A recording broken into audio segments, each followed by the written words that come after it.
There's been no let-up in Israeli strikes.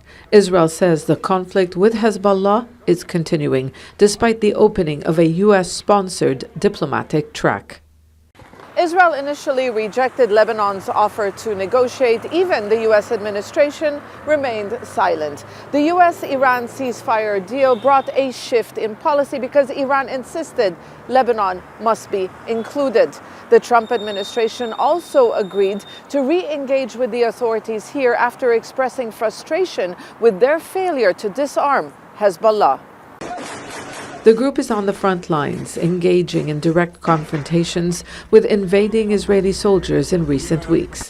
Israel is refusing to discuss a ceasefire, Lebanon's condition before formal peace negotiations can begin. Negotiations cannot take place under pressure, bombardment and humiliation. Where is justice? This is not fair.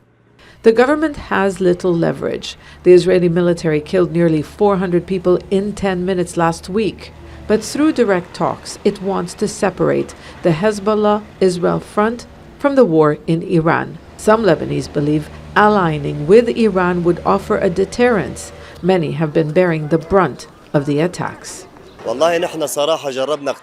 We repeatedly gave the government chances. Since the 1980s, I never visited my village because of the Israeli occupation at the time. I prefer Iran and Hezbollah negotiate on our behalf because they are our source of strength.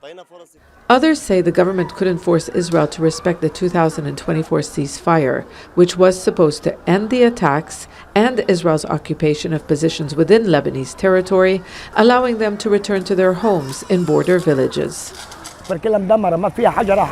Our village, Kafar Kila, is all destroyed. There's not a single stone left.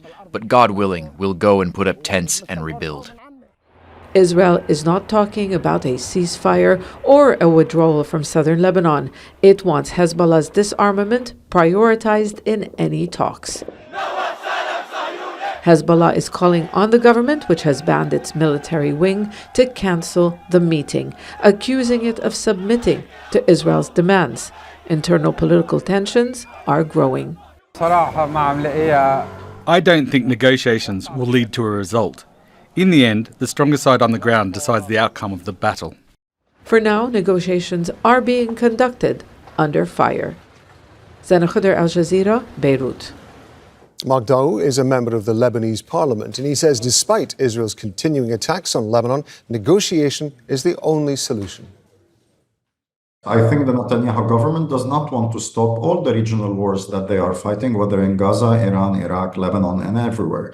And I think they've pushed the limit on that, and Lebanon is getting heavily hit by Israeli aggressions. Therefore, a diplomatic solution is the only way forward for resolving the current situation. I don't think the Israelis have military solutions. They've been fighting for 3 years and yet have to finalize one battleground. And I think this is a realization, and I hope that the U.S.